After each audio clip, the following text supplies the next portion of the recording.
नमस्कार बच्चों, स्वागत है आप सभी का लर्न एंड फन पे, जहां पे टीचर्स आपको दिल और दिमाग दोनों से पढ़ाते हैं। और आज हम लोग मोशन इन अ प्लेन के लेक्चर नंबर 3 के लिए मिले।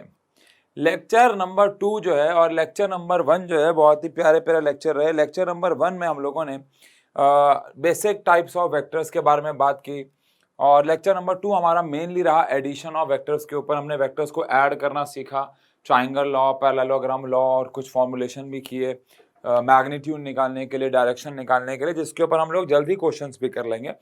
बट आज हम लोग जो लेक्चर नंबर 3 के लिए मिले, लेक्चर नंबर 3 हमारा रहने वाला है actually motion in a plane की पढ़ाई के ऊपर। मतलब आप कहोगे इसका मतलब क्या है कि अभी तक हम क्या पढ़ रहे थे कि यार एक वेक्टर को रिप्रेजेंट कैसे करें। एक वेक्टर को रिप्रेजेंट करने के लिए हम लोग आई कैप, जे कैप, के कैप का इस्तेमाल करते हैं। उसका मैग्नीट्यूड निकालना हो तो मैग्नीट्यूड निकालने के लिए आई के साथ वाले का स्क्वायर, जे के साथ वाले का स्क्वायर, वो सब कर लेते हैं।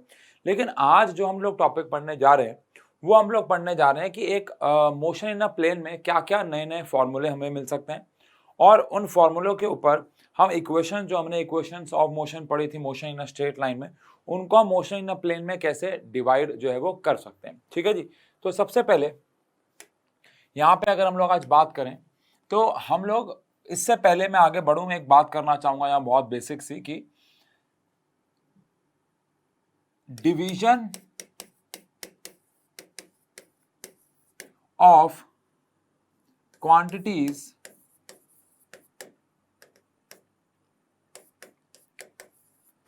इन अ प्लेन, इसका क्या मतलब है आओ जरा समझिए। देखो अभी तक ना क्या होता था, motion in a straight line chapter कह लो या चैप्टर हमारा 9th क्लास में मोशन कह लो, इसमें क्या था कि हम लोग हमारी जो पढ़ाई रहती थी वो ऐसे रहती थी कि भाई हम डिस्प्लेसमेंट चल रहे हैं, डिस्टेंस कवर हो रहा है, स्पीड है, वेलोसिटी है, एक्सेलरेशन है, कोई डायरेक्शन के ऊपर ज़्यादा बात ही नहीं हुई। रीज़न भी कि motion in a straight line था।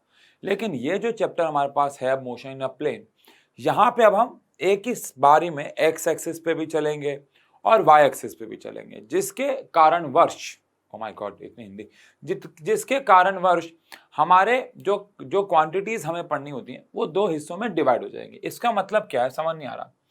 जैसे कि सबसे पहले अगर मैं बात करूं डिस्प्लेसमेंट की, डिस्प्लेसमेंट जो कि एक वेक्टर क्वांटिटी होती है, अभी तक वो हमारे लिए एस होता था, लेकिन अब जो डिस्प्लेसमेंट है वो दो हिस्सों में टूट जाएगा।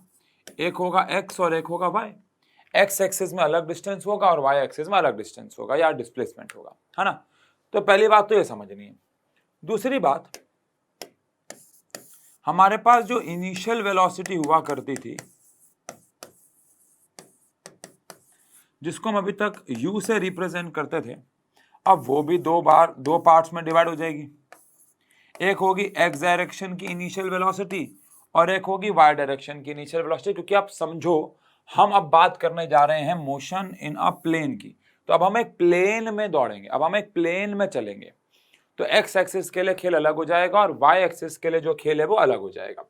तो एक्स एक्सिस इसको क्वेश्चन में कैसे इस्तेमाल करना है बात करेंगे इसके ऊपर। देखो यार मोशन इन अ प्लेन में ना, मोशन इन अ प्लेन एक ऐसा चैप्टर है जहाँ पे फॉर्मूले देख के लगता है कि चैप्टर बहुत इजी सा है, फॉर्मूले आते हैं, चीज़ें आती हैं और लगता है कि सब कुछ बहुत आसान सा है, बहुत इजी सा है। लेकिन जब हम एक्चुअली में इसके ऊपर न्यूमेरिकल्स करने जाते हैं तो वो ट्रिकी हैं थोड़े से। तो जब तक इसके न्यूमेरिकल्स नहीं होंगे तब तक आप ये मत समझना कि ये चैप्टर आपको समझ में आ रहा है। अगर अभी आपको समझ में आ रहा है बहुत अच्छी बात है, लेकिन इसका मतलब ये नहीं है कि आप इसे क्वेश्चन कर लोगे, क्योंकि सीधा वैल्यू पुटिंग क्वेश्चन नहीं है। आप स्ट्रक्चर ऑफ एटम है, स्ट्रक्चर ऑफ एटम में सीधा वैल्यू पुट करो, आंसर आ जाए। क्वेश्चन उठाओ, आप कोई भी क्वेश्चन उठा लो, 70 क्वेश्चन है उसके एक्सरसाइज में, मान लो आप 70 में से 60 क्वेश्चन ऐसे हैं जिनमें सीधा वैल्यू पुट करने और आंसर आपको मिल जाएगा, ठीक है ना। लेकिन हर चैप्टर में ऐसा नहीं होता, इस चैप्टर में तो बिल्कुल भी नहीं है, काफी क्वेश्चंस बहुत ट्रिकी भी हैं।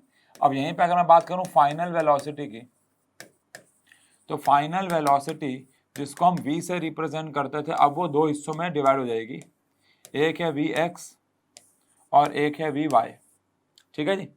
अब और कौन सी हमारे पास वेक्टर क्वांटिटी है भैया, तो आंसर है एक्सेलरेशन। एक्सेलरेशन को हम लोग किससे रिप्रेजेंट करते थे अभी तक, ए से, लेकिन अब एक्सेलरेशन हमारा हो जाएगा दो हिस्सों में डिवाइड, एक हो जाएगा ax और एक हो जाएगा हमारे पास ay। अब आप बच्चा कहता है कि सर टाइम भी तो है, टाइम के लिए क्यों नहीं कर रहे? आंसर है नहीं नहीं नहीं नहीं नहीं, जो जो हमारे पास क्वांटिटीज स्केलर हैं वो x और y में अलग अलग थोड़ी होंगी। स्केलर क्वांटिटीज x में और स्केलर क्वांटिटीज y में तो सेम ही रहेंगी ना बाबू, x हो चाहे y हो, scalar quantities will remain same, उसमें कोई बदलाव नहीं आने वाला, पहली बात। दूसरी बात, अगर मैं बात कर रहा हूं अब डिस्प्लेसमेंट की, तो बहुत ध्यान सुनना, लास्ट लेक्चर में हमने एक फॉर्मूला पढ़ा था, मैं यहाँ पे उसके बारे में अगर बात करूँ, एक ब्लैंक स्लाइड ले रहा हूँ, ये लिखने का काम नहीं होगा, बस समझने का है। लास्ट लेक्चर में हमने एक फॉर्मूला पढ़ा था कि अगर मुझे रिजल्टेंट निकालना हो तो रिजल्टेंट होगा a square plus b square plus 2ab cos theta. अब हम जो ये पीछे कर रहे हैं एक्स वाई, चाहे वो वेलोसिटी के लिए हो, चाहे वो एक्सेलरेशन के लिए हो, चाहे वो डिस्प्लेसमेंट के लिए हो, आप बताना सही कह रहा हूँ या गलत। अगर मैं वेलोसिटी के लिए बात कर लूँ तो ये ux है और ये uy है। मैं एक्सेलरेशन के लिए बात करूं तो वो एक्स डायरेक्शन का एक्सेलरेशन होगा और एक वाई डायरेक्शन का एक्सेलरेशन होगा। मैं डिस्प्लेसमेंट की बात कर लूं, ये एक्स होगा और ये वाई होगा। तो यार एक्स और वाई में हमेशा जो एंगल रहता है वो तो 90 डिग्री रहता है ना। एक्स और वाई में हमेशा जो एंगल रहेगा वो तो 90 डिग्री रहेगा, जो एंगल रहेगा वो 90 डिग्री रहेगा।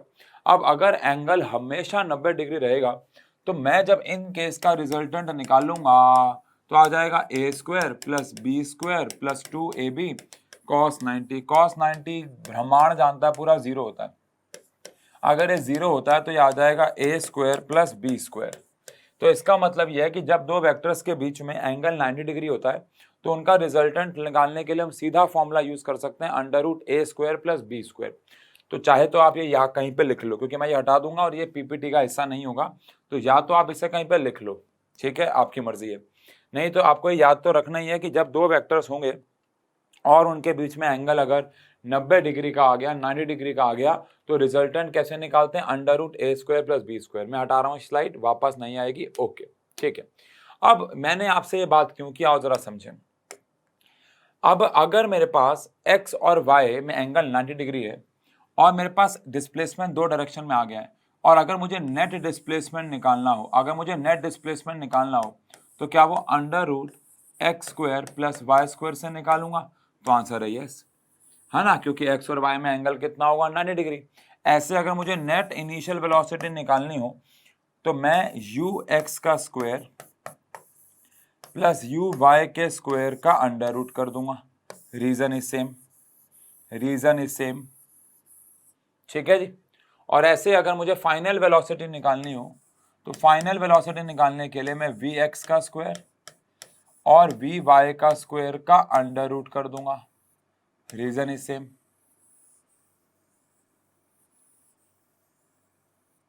और अगर ऐसे मुझे एक्सेलरेशन टोटल निकालना हो तो मैं ax का स्क्वायर और ay का स्क्वायर कर दूंगा। Reason is again same.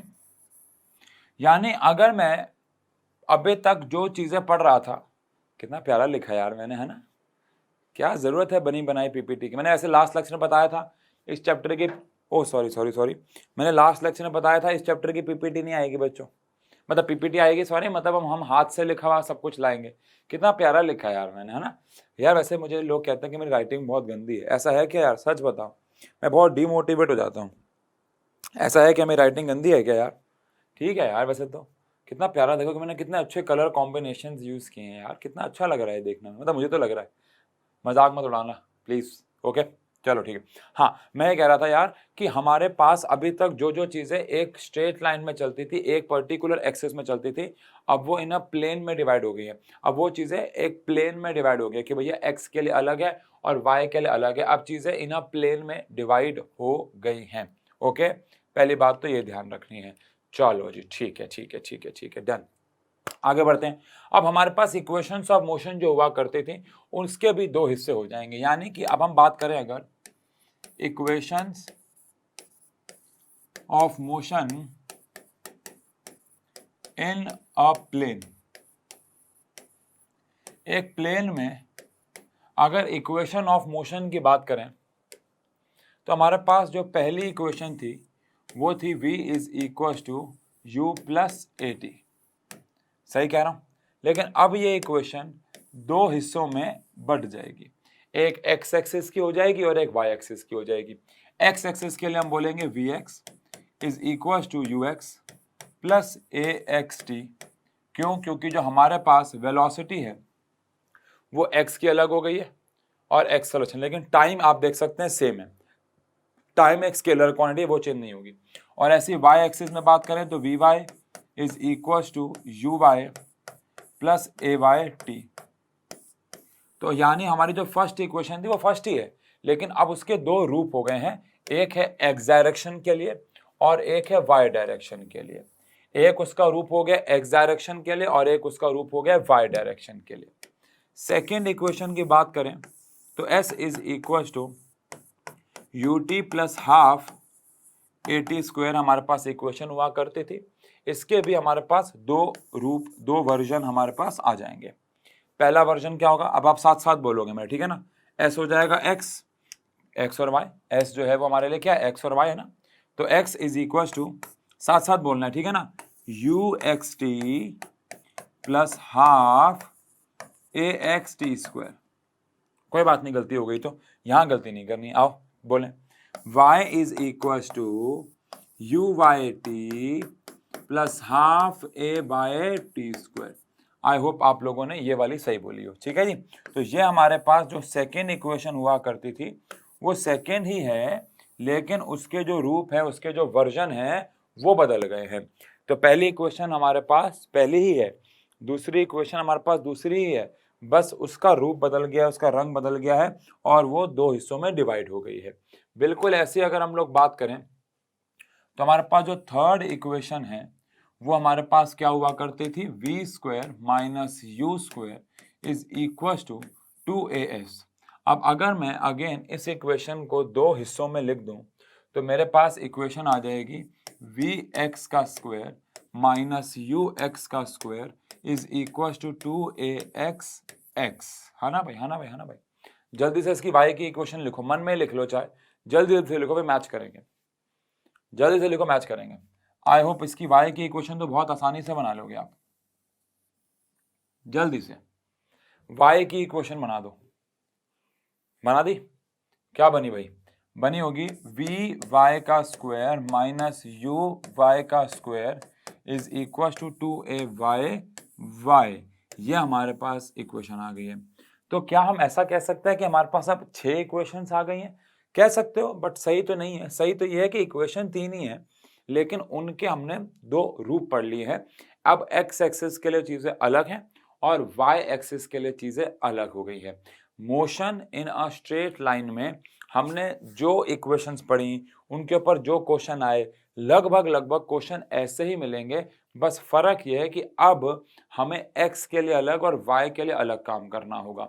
मैं इसके ऊपर आपको एक क्वेश्चन कराता हूं, अभी फिलहाल एक कराता हूं, ताकि आप समझ जाओ कि इन इक्वेशंस के ऊपर हमें कैसे काम करना है। ऑल्दो ये तैयारी हम जो कर रहे हैं वो मेनली कर रहे हैं प्रोजेक्टाइल मोशन के लिए। मैंने इस चैप्टर के फर्स्ट लेक्चर में आपको बताया था कि ये चैप्टर दो हिस्सों में डिवाइडेड है। पहला हिस्सा है मोशन इन अ प्लेन का वेक्टर्स, जो हमने पहले दो लेक्चर में पढ़ लिया है। दूसरा हिस्सा है इस चैप्टर में हमारे पास प्रोजेक्टाइल मोशन। अच्छा बच्चों, एक बहुत बड़ी कंट्रोवर्सी है, इसके ऊपर बात कर लेते हैं। इस चैप्टर के अंदर वेक्टर का एडिशन है। अगर आप NCERT की किताब खोलोगे तो इस चैप्टर में आपको सिर्फ वेक्टर का एडिशन पढ़ना है। ऐसे ही वेक्टर का मल्टीप्लिकेशन होता है। वेक्टर को मल्टीप्लाई करने के दो अलग फॉर्मेट्स होते हैं, दोनों से आंसर अलग अलग आता है, वो हम सीखेंगे कब कौन सा लगाना है, लेकिन इसे डॉट प्रोडक्ट और क्रॉस प्रोडक्ट बोलते हैं। अगर आप NCERT फॉलो करते हो तो डॉट प्रोडक्ट आपका वर्क एनर्जी चैप्टर में है, यानी कि चैप्टर नंबर 6 में। आप जाओ NCERT खोलो, पहले पेज पे आपको हेडिंग मिलेगी स्केलर प्रोडक्ट, जिसको डॉट प्रोडक्ट भी कहते हैं। यानी according to our syllabus, or NCERT, dot product is in 6th chapter. फिर आता है क्रॉस प्रोडक्ट, जो कि अगले चैप्टर में system of particles and rotational motion में। तो कहने का मतलब सिर्फ ये है कि कई स्कूल्स में कई टीचर्स क्रॉस प्रोडक्ट और डॉट प्रोडक्ट को इसी चैप्टर के अंदर करवा देते हैं, क्योंकि वो वेक्टर्स की सारी पढ़ाई करवा रहे होते हैं। बट मैं इसके, आप ऑफलाइन में भी, अगर आप मेरे किसी बच्चे को जानते हो ऑफलाइन में, इन केस कोई या कोई पढ़ ही रहा हो, तो वो कमेंट सेक्शन में बता देगा अभी कि ऑफलाइन में भी मैं क्रॉस प्रोडक्ट और डॉट प्रोडक्ट इस चैप्टर में नहीं कराता हूँ। अब इस साल क्या हुआ, मैंने ऑफलाइन के बैच में पढ़ाया, हमारी 2 ब्रांचेज हैं सेक्टर 7 और सेक्टर 5 में। तो सेक्टर 5 वाली ब्रांच में बात चल रही थी, तो बहुत सारे बच्चे ऐसे थे जिन्होंने कहा कि उनके स्कूल में जो क्रॉस प्रोडक्ट है और डॉट प्रोडक्ट है वो उनको इसी चैप्टर में करा दिया है। तो फिर इस संडे, कमिंग संडे, मैं उनकी एक्स्ट्रा क्लास ले रहा हूँ जहाँ पे हम क्रॉस प्रोडक्ट और डॉट प्रोडक्ट को करवा रहे हैं क्लास के अंदर ही।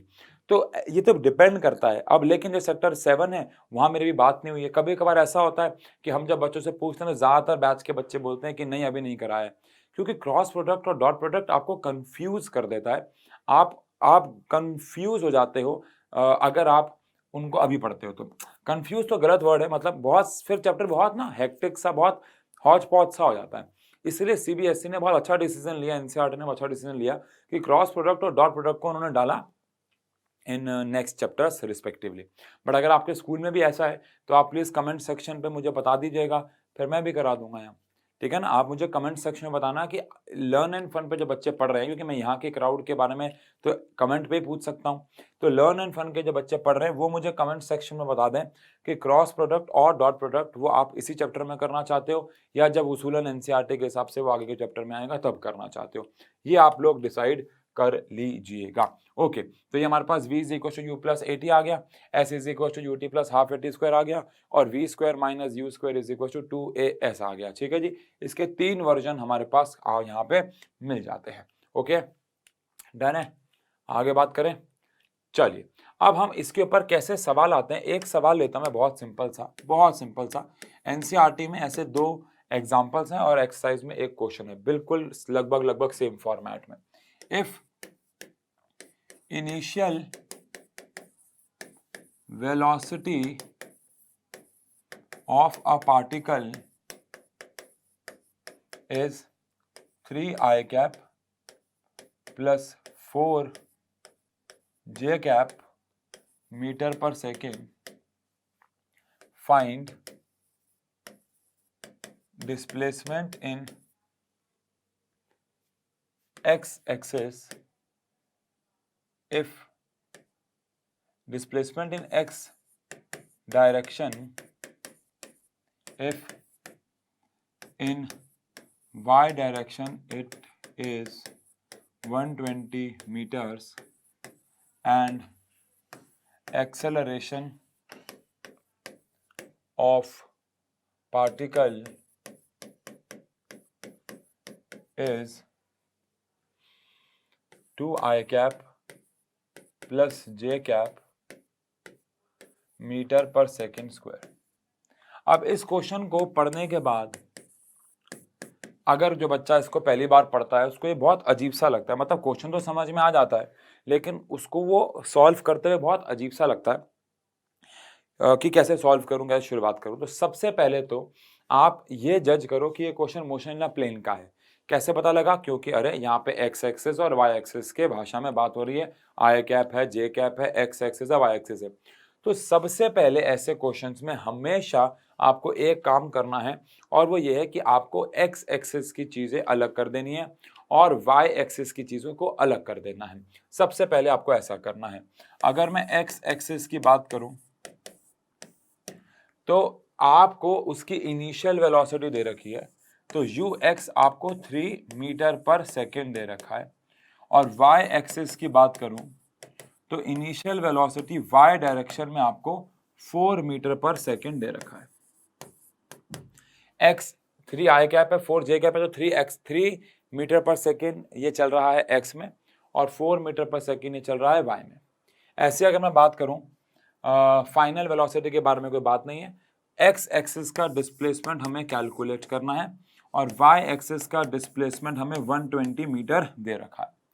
एक्सेलरेशन की बात कर ले तो x एक्सिस का acceleration 2 metre per second square है और y एक्सिस का एक्सेलरेशन हमें 1 मीटर पर सेकेंड स्क्वायर दे रखा है। y एक्सिस का एक्सेलरेशन हमें 1 मीटर पर सेकेंड स्क्वायर दे रखा है। अब ये जो डेटा है वो आपको गिवन है क्वेश्चन के अंदर। आप चाहे तो क्वेश्चन को एक बार और रीड कर लीजिए, ये डेटा आपको क्वेश्चन के अंदर गिवन है। आप चाहे क्वेश्चन को एक बार रीड मार लो और समझो कि इस क्वेश्चन में ये डेटा मैंने कैसे लिखा है। एक बार इसको एक रीड दो, सहमत हो? ठीक है ना? अब हमें क्या करना है, हमें y एक्सिस में डिस्प्लेसमेंट निकालना है। अब आप मुझे बताइए y एक्सिस में डिस्प्लेसमेंट निकालने के लिए मैं ऐसी कौन सी इक्वेशन लगाऊं कि y एक्सिस का डिस्प्लेसमेंट आ जाए। तो आंसर है ऐसी कोई भी इक्वेशन नहीं है इन 6 में से जो मैं लगा दूं तो x एक्सिस का डिस्प्लेसमेंट आ जाए। पहली बात तो x में मेरे पास सिर्फ 3 ही ऑप्शन है, तो मुझे पहले टाइम निकालना पड़ेगा। आप अगर ये इक्वेशंस देख लो, एक्स एक्सिस की ये जो इक्वेशंस हैं इनमें पहले मुझे टाइम निकालना पड़ेगा, और टाइम निकालने के लिए मैं वाई एक्सिस का डेटा इस्तेमाल करूंगा, ठीक है ना। टाइम निकालने के लिए मैं वाई एक्सिस का जो डेटा है वो इस्तेमाल करने वाला हूं।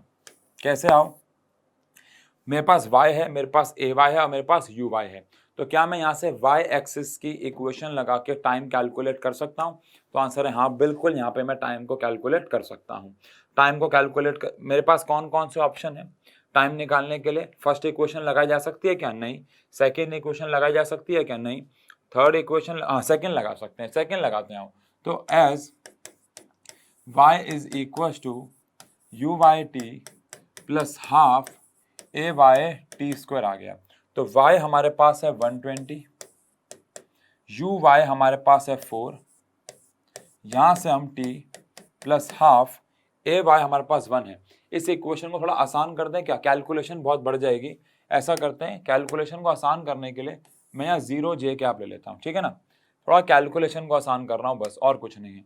और अगर कैलकुलेशन को आसान करने के लिए यहाँ 0 j कैप ले रहा हूँ तो यहाँ का जो y एक्सिस का एक्सेलरेशन हो जाएगा वो 0 मीटर पर सेकेंड स्क्वायर हो जाएगा। तो कैलकुलेशन आसान कर दी मैंने।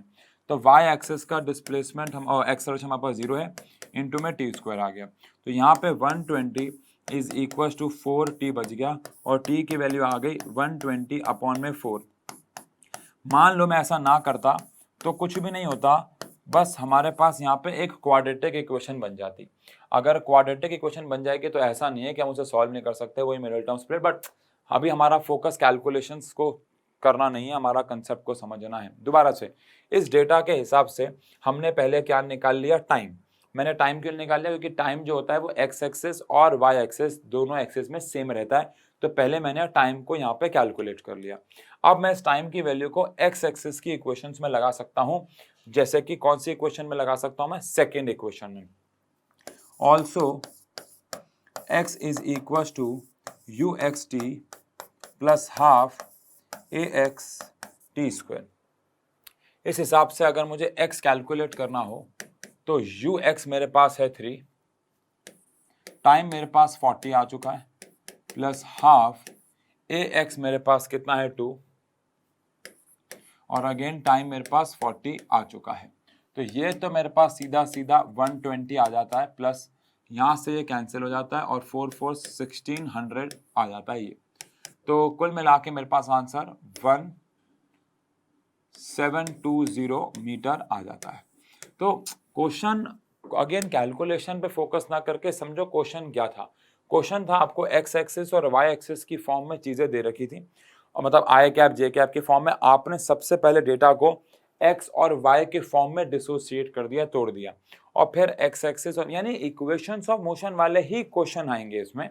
बस फर्क ये है कि चीजें एक्स और वाई में डिवाइड जो है वो हो जाएंगी, बाकी सब चीजें सेम रहने वाली हैं। डन है, ठीक है, ओके। कोई दिक्कत, कोई परेशानी? एक आध क्वेश्चन और करो, या जब हम इसके चैप्टर को खत्म करने के बाद जब हम रिवीजन में क्वेश्चंस कर रहे होंगे तभी कर लेंगे, ठीक है। एनसीईआरटी में काफी क्वेश्चंस इसके ऊपर भी हैं। चलो ठीक है, अभी फिलहाल कंसेप्ट पे फोकस करते हैं। चलो नए कंसेप्ट पे आ जाते हैं आज, और आज का या इस चैप्टर का एक नया फेज हम लोग शुरू कर रहे हैं, जिसको हम लोग बोलते हैं प्रोजेक्टाइल मोशन। Projectile motion. अब प्रोजेक्टाइल मोशन जो है ये क्या होता है? अगर मैं आपको बोलूं कि a type of motion in which particle is thrown with some initial velocity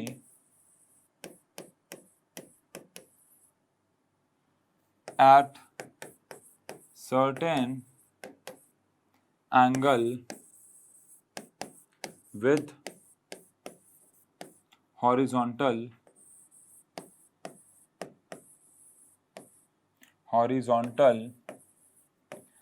and particle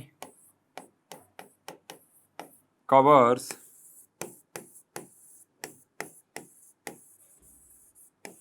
parabolic path under the action of gravitational force only। अब प्रोजेक्टाइल मोशन, ये इतनी लंबी चौड़ी डेफिनेशन देख के घबरा मत जाना। प्रोजेक्टाइल मोशन बहुत इजी टॉपिक है, मेरा यकीन मानिए। आप ऐसा कह सकते हैं कि फर्स्ट बुक में जो हमारी पहली किताब है फिजिक्स की, उसमें 5-6 टॉपिक्स ऐसे हैं जो बहुत ज़्यादा स्कोरिंग है, बहुत ज़्यादा इजी है, बहुत ज़्यादा स्कोरिंग है, एग्जाम में उसके ऊपर क्वेश्चन आते ही आते हैं। उनमें से एक प्रोजेक्टाइल मोशन है, काफ़ी स्कोरिंग, काफ़ी ईजी टॉपिक है। क्या कह रहा है प्रोजेक्टाइल मोशन? प्रोजेक्टाइल मोशन कह रहा है कि पहली बात तो हम, ये मोशन ना प्लेन है एक प्रकार का, ये हमारे पास एक एक्स एक्सिस है और ये हमारे पास एक वाई एक्सिस है। अब वो ये कह रहा है कि अगर हमारे पास हम एक ऑब्जेक्ट को एक इनिशियल वेलोसिटी दे दें, अगर हम एक ऑब्जेक्ट को एक इनिशियल वेलोसिटी देते हैं u, और वो इनिशियल वेलोसिटी हमारे हॉरिजॉन्टल के साथ एक सर्टेन एंगल पे हो। देखो अभी तक मोशन स्ट्रेट लाइन में ऑब्जेक्ट को ऊपर फेंकते थे और वो नीचे आता था, ऊपर जाता था और नीचे आता था। लेकिन अब हम क्या कर रहे हैं, एक ऑब्जेक्ट को एक सर्टेन वेलोसिटी दे रहे हैं, एक सर्टेन वेलोसिटी दे रहे हैं, एक सर्टेन एंगल पे उसको एक वेलोसिटी दे रहे हैं जिसकी वजह से वो आगे जा रहा है, ठीक है ना। एक सर्टेन वेलोसिटी पे हम उसको फेंक रहे हैं। तो सबसे पहला सवाल है, क्या वो ऑब्जेक्ट कुछ ऐसा पैराबोलिक पाथ, क्या वो ऑब्जेक्ट कुछ ऐसा पैराबोलिक पाथ कवर करके नीचे आ जाएगा? This path, this type of path और motion is called parabolic motion, यानी कि इस शेप को हम पैराबोलिक शेप बोलते हैं, आपको पता ही होगा शायद। तो जब हम एक ऑब्जेक्ट को एक सर्टेन इनिशियल वेलोसिटी देते हैं हॉरिजॉन्टल के साथ और एक सर्टेन एंगल पे फेंकते हैं, चाहे वो एंगल 10 डिग्री हो, चाहे वो 20 हो, 30 हो, 40 हो, 50, 60, 70, बस वो 0 और 90 नहीं होना चाहिए, क्योंकि 0 हुआ तो वो स्ट्रेट लाइन ही हो जाएगा और 90 हुआ तो वो ऊपर जाके नीचे आ जाएगा।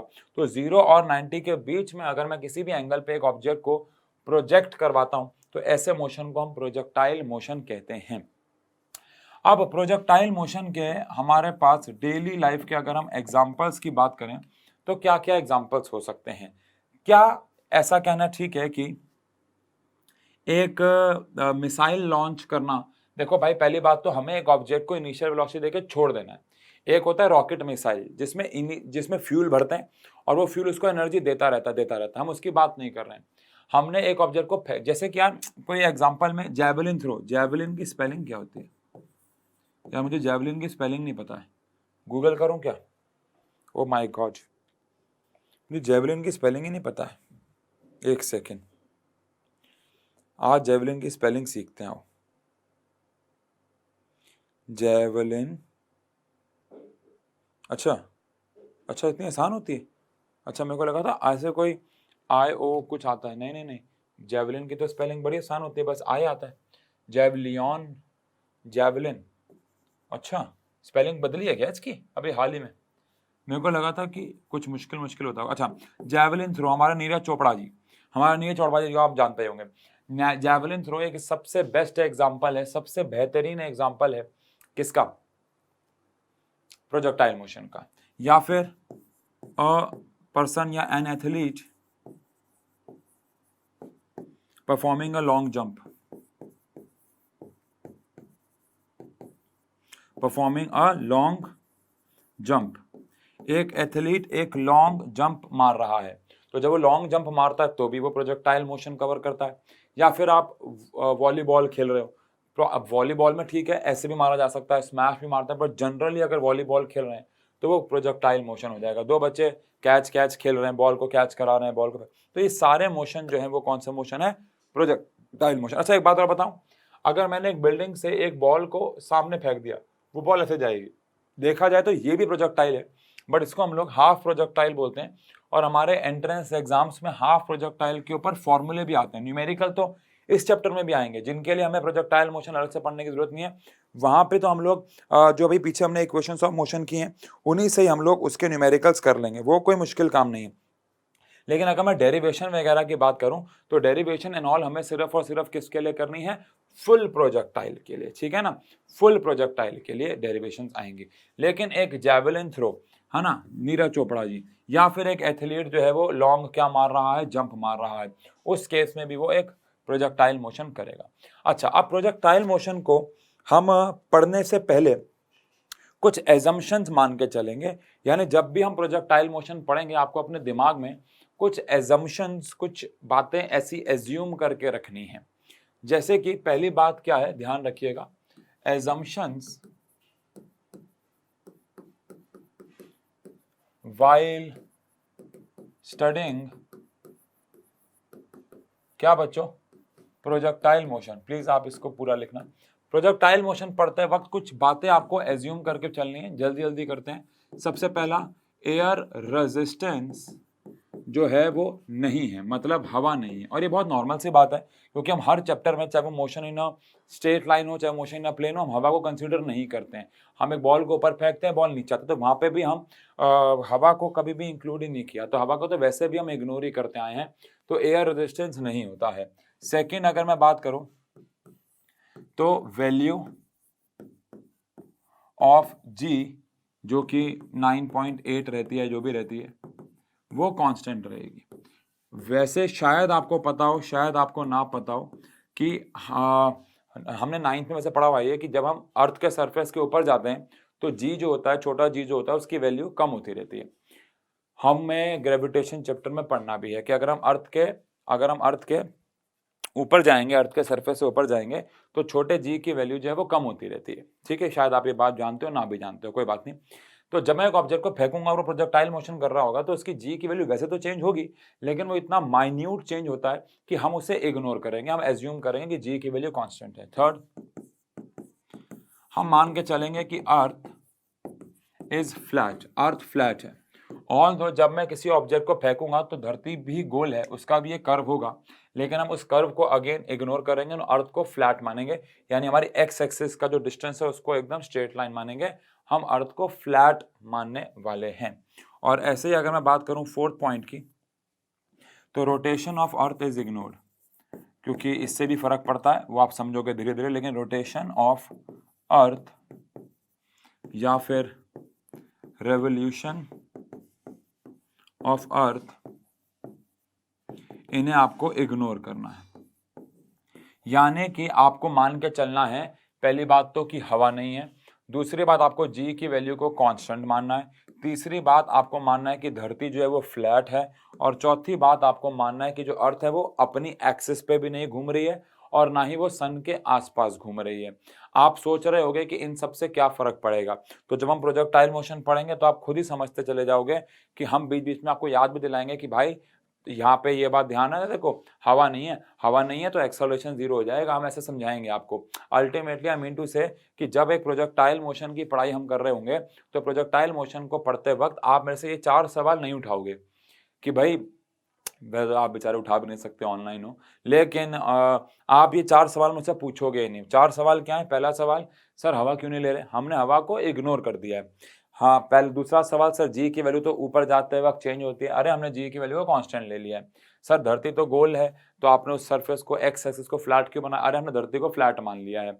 और चौथा अर्थ। अब आप सोच रहे हो कि यार ये चार इतनी बड़ी बड़ी चीजें हमने इग्नोर कर दी, बड़ी बड़ी छोटी छोटी हमने इग्नोर कर दी, तो इससे जो आंसर हमारे पास आ रहा होगा वो तो गलत आ रहा होगा। हाँ बिल्कुल सही कह रहे हो आप, आंसर गलत आ रहा होगा।